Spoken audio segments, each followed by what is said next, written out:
welcome to another edition of Fake News with me, Nicholas Santo, the news program that promoted ethno-states before ethno-states were cool. Wherever you are in the world, this bulletin reaches you in your local time. Please remember to subscribe to my channel and recommend it to your friends. I live in London, but I don't like mass immigration and abortion, so I don't have many friends, and your support is my main source of validation. And thanks for your suggestions for technical improvements. I'm on it, but I just wanted to get some more Kamala jokes out of the way. I guess she won't give me many more joke ideas for a while, probably. And now let's get to the news. Kamala Harris' campaign team has now agreed to 2 TV debates with Donald Trump. Trump has asked for 3, but Kamala's team are reluctant, and for good reason, because bad things happen when she goes off the teleprompt. The governor and we were all doing a tour of the library here and talking about the significance of the passage of time, right? The significance of the passage of time. So when you think about it, there is great significance to the passage of time in terms of what we need to do to lay these wires, what we need to do to create these jobs. And there is such great significance to the passage of time when we think about a day in the life of our children. The two sides still can't agree on the rules of the debates either, and indeed significance of the passage of time is one of the key issues. Kamala's team want her laughing time to count as debate time.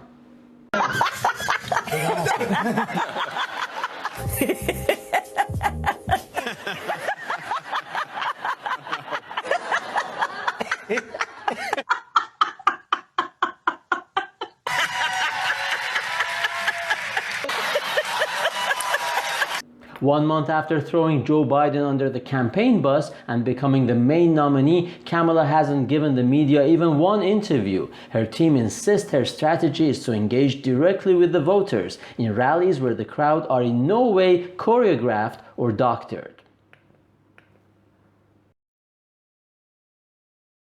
And yet the presumably impartial legacy media act as campaign megaphones for Kamala. In the most egregious example, Time magazine ran an effusive feature on Kamala after she declined to give them an interview. Nobody had done so much to tarnish their reputation in a senseless act of groveling, unreciprocated love for a woman since Will Smith punched Chris Rock at the Oscars. While shielded from any questioning from the media, Kamala Harris was accused of copying Donald Trump's policies when in Nevada she claimed she wanted to remove tax on tips. She also said some illegals coming through the Mexican border were rapists and murderers, and also revealed that women allow powerful rich men to grab them by the crotch. I need to keep it clean because I have a lot of Christian fans and subscribers. Liar, liar, Minneapolis was on fire, and so are Tim Walz's pants. Increasingly uncomfortable spotlight on Kamala's pick for vice president, the leftist governor of Minnesota, who let his state burn in BLM riots, and his wife liked it. I would say those first days, when there were riots, I could smell the burning tires. And that was a very real thing. And I kept the windows open for as long as I could because I felt like that was such a touchstone of what was happening. While Mrs. Walz likes the smell of burning Minnesota in the morning, Tim Walz is a self-declared war veteran not fond of the smell of gunpowder. Despite claiming to have been a commander in combat zones, it has emerged he dropped out of his battalion in the National Guard to avoid deployment to Iraq. In other words, he is a war veteran who has been to the combat zone the same way Kamala has been to the border. We are going to the border. We've been to the border. So this whole thing about the border, we've been to the border. We've been to the border. You haven't been to the border. And I haven't been to Europe. And I don't understand the point that you're making. Ein Reich, ein Volk, ein EU-Informationsmonopol. Elon Musk and Donald Trump had a record-breaking, network-crashing chat on X Spaces with millions tuning in. But hours before the conversation, European Union's Commissioner for the Internal Market, Thierry Breton, issued a statement threatening Musk with legal action if anything was said in the chat that they didn't like. So, to all of you Americans, just a reminder that this is the European freedom and democracy your grandfathers fought and died for. I mean, there's no easy way to say this, but I think America owes Adolf Hitler and Benito Mussolini an apology. You're watching Fake News with me, Nicholas De Santo. More stories to come, but first, people often ask me, how do you come up with such funny, smart routines? Well, maybe not often enough, but people often do ask me, how do you look so much younger than your age? Well, first, I never smoked. And equally important is moisturizing and a good skincare routine. That's when Tiege Hanley comes in. I think it's Tiege Hanley. There's an accent there on the E. Tiege Hanley is the sponsor of this video, and they offer simplified, no-nonsense skincare for men. I recommend you start with their level 1 or the essential routine, which covers all the basics. A daily face wash to get rid of all the grime and dirt on your skin. A 2 times a week scrub to exfoliate and remove all those dead skin cells.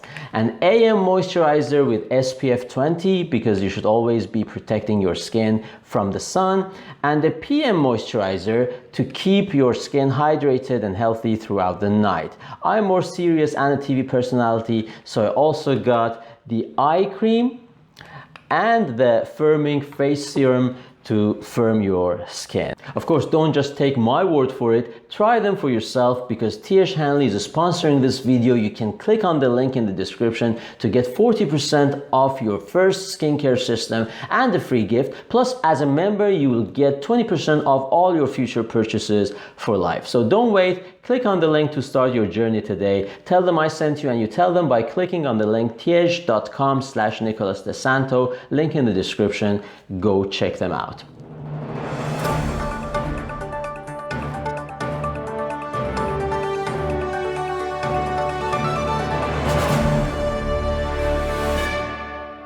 This is Fake News with me, Nicholas De Santo.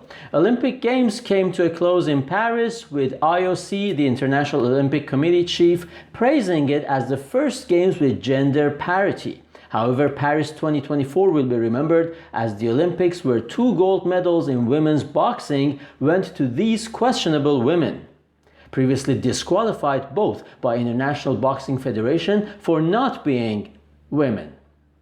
The IOC said the Olympics are committed to gender parity, but they are even more committed to irony. Meanwhile, Iman Khalif, who won gold in women's 66 kg, has complained about abuse she has received online following the controversial triumph. The Algerian said what causes her the greatest sadness is not being able to punch those women in the head.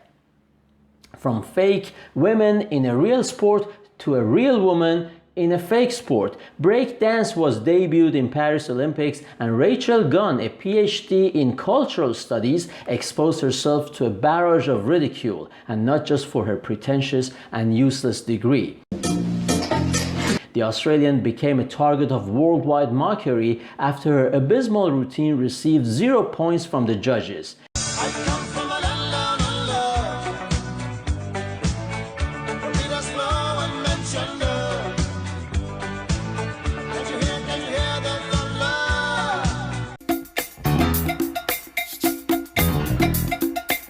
This is the most ridiculous a woman has looked since they voted for open borders and then asked, "Hey, why are we being groped and raped so much? What's going on here?"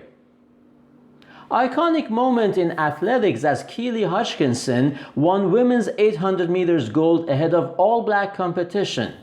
The 22-year-old denied she was running so fast because she was afraid they wanted to steal her wallet. In fairness, they probably wanted her hair for extensions. Alicia Newman, Canadian pole vaulter who also has an OnlyFans account, celebrated her bronze medal by twerking in the stadium. The 30-year-old told CBC Sport that the twerking was a prank to lighten up her intense quote-unquote coaches. Man, those are some intense coaches who don't lighten up after winning an Olympic medal. So they also needed additional twerking to lighten up. What would she have had to do to lighten them up if she had missed out on a medal? Well, to know that, I guess you need to subscribe to her OnlyFans for $12.99 per month, according to the German Bild magazine. Still in pole vaulting, Anthony Ammirati missed out on a medal because his penis bulge touched the bar and dropped it. This means the Frenchman will now have to wait 4 years for a chance at an Olympic medal, but he only had to get out of the locker rooms to get a new date. Surprisingly, Anthony Ammirati's appendage was not the biggest penis in the news this month. This was British Prime Minister Keir Starmer, a big fan of BLM riots, and his government started fast-tracking harsh jail sentences for rioters and protesters who had expressed outrage after 3 little white girls were stabbed to death by an African immigrant. There have been jail sentences even for posting online or even for watching the riots on the streets. The British Prime Minister said the rioters were far-right thugs, but he also said that diversity is our strength, Islam is the religion of peace, climate change is man-made, the West didn't provoke Russia, and COVID vaccines are harmless. So you draw your own conclusions.